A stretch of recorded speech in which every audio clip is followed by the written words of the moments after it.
வணக்கம். நீங்க அனுப்பின இந்த ஆரிஜின் டிஜிட்டல் நாகரிகத்தின் நெறிமுறை டாக்குமெண்ட்ல ஒரு பெரிய வாக்குறுதி இருக்கு. ஆமா. 2026ல உலகத்துக்கு ஒரு நிதி அமைப்பே வரப்போகுதுன்னு சொல்லுது. இது என்ன புதுசா இருக்கு? வாங்க இத பத்தி கொஞ்சம் ஆழமா பேசுவோம். கண்டிப்பா. சரி, முதல்ல இந்த இரண்டாவது நிதி அமைப்புன்னு உங்க சோர்ஸ் சொல்றது எத? இப்போ நாம பயன்படுத்துற சிஸ்டம்ல இருந்து இது எப்படி வித்தியாசமா இருக்க போகுது? ம். இதுல சுவாரஸ்யமான விஷயமே அதுதான். இப்போ நம்ம பணத்தை ஒரு அரசாங்கமோ இல்ல ஒரு சென்ட்ரல் பேங்கோ கட்டுப்படுத்துது இல்லையா? ஆமா, அவங்கதான். அவங்க நினைச்சா பணத்தோட மதிப்பை ஏத்தலாம் இறக்கலாம்.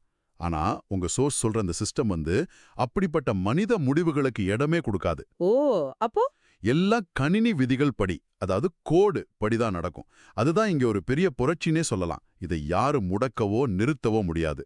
அப்போ இத ஒரு வெண்டிங் மிஷின் மாதிரி நினைச்சுக்கலாமா? காசு போட்டா பொருள் வரும், வேற எந்த பேச்சுக்கும் இடமில்ல. மனித தலையீடு, விருப்பு வெறுப்புன்னு எதுவுமே கிடையாதா? மிகச்சரியான உதாரணம். கரெக்ட். அப்படிதான். இது எந்த ஒரு நாட்டுக்கும் சொந்தமில்லாத ஒரு அமைப்பு. சரி சரி. இதை இயக்குறது முழுக்க முழுக்க கணிதமும் கோடும் தான். யாருடைய அதிகாரமும் இங்கு செல்லாது. ஓகே, ஒரு நாட்டுக்கு சொந்தமில்லாத கோட்னால இயங்குற ஒரு சிஸ்டம்னு சொல்றீங்க. கேட்க நல்லா இருக்கு. ஆனா இத நம்மள மாதிரி ஒரு தனிப்பட்ட நபரோட வாழ்க்கையில பொருத்தி பார்த்தா அவங்களுக்கு இதனால என்ன பிரயோஜனம்? நல்ல கேள்வி. உங்க சோர்ஸ்ல இத பத்தி ரொம்ப தெளிவா சொல்லியிருக்கிறாங்க. இதுல ஏபேன்னு ஒரு பேமெண்ட் சிஸ்டம் வருது. ஏபே. ஆமா. அதுல கேஒய்சி, அதாவது நோ யோர் கஸ்டமர்ங்கிற உங்க அடையாளத்தை அரசாங்கத்துக்கிட்ட பதிவு செய்ய வேண்டிய அவசியம் இல்லைன்னு சொல்றாங்க. ஓ, அப்படியா? அதனால யார் யாருக்கு பணம் அனுப்புறாங்கன்னு கண்டுபிடிக்க முடியாது. யாரும் இத முடக்கவும் முடியாது. கூடவே அஸ்டேபிள் மூலமா டாலர் மாதிரி ஒரு நிலையான மதிப்பையும் கொடுக்கறாங்களாம். இப்போ நீங்க யோசிக்கலாம், ஏன் பணம் இதுல எப்படி பாதுகாப்பா இருக்கும்னு.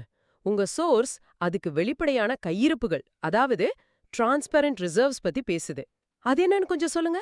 ஆமா, வெளிப்படை தன்மை தான் இதோட இன்னொரு பெரிய பலம். ம். இந்த சிஸ்டம்ல இருக்கிற ஒவ்வொரு மதிப்பு யூனிட்டுக்கும், சொல்லப்போனா ஒவ்வொரு ரூபாய்க்கும் அதுக்கு சமமான சொத்துக்களால பாதுகாப்பு இருக்கு. சரி. அந்த சொத்துக்கள் எங்க இருக்கு, எவ்வளவு இருக்குங்கிறத உலகத்துல யார் வேணும்னாலும் எந்த நேரத்திலயும் ஆன்லைன்ல சரிபார்க்க முடியும்னு உங்க சோர்ஸ் சொல்லுது. அப்போ இதோட ஒட்டுமொத்த நோக்கமே அதிகாரம் மற்றும் கட்டுப்பாட்டை வங்கிகள், அரசாங்கங்கள் மாதிரி மையப்படுத்தப்பட்ட அமைப்புகளிலுமிருந்து எடுத்து நம்மள மாதிரி உண்மையான பயனாளர்கள் கிட்ட திருப்பி தர்றதுதான்னு சொல்லலாமா? இத ஒரு பெரிய கண்ணோட்டத்துல பார்த்தா நிச்சயமா அதுதான் நோக்கம். சரிதானே?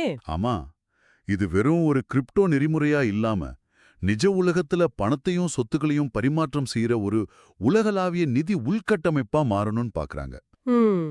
உங்க ஆதாரங்கள் சொல்றபடி இதன் மூலம் மனித குலத்துக்காக மூடவோ பறிமுதல் செய்யவோ அல்லது கட்டுப்படுத்தவோ முடியாத ஒரு மதிப்பு சேனலை பாதுகாக்க முடியும். சரி, நீங்க அனுப்பின இந்த தகவல்கள் ஒரு தீவிரமான மாற்று உலகத்தை நம்ம கண் முன்னாடி காட்டுது. இது உங்களுக்கு ஒரு சிந்தனையை தூண்டலாம். சொல்லுங்க. ஒரு நிதி அமைப்பு முற்றிலும் குறியீடுகளால் மட்டுமே நிர்வகிக்கப்பட்டு மனித அதிகாரத்தால் கட்டுப்படுத்தப்படாமல் இருந்தால் அது தனிநபர்களுக்கும் சமூகங்களுக்கும் என்ன மாதிரியான புதிய வாய்ப்புகளையும் அதே நேரத்துல என்ன புதிய சவால்களையும் உருவாக்கக்கூடும்?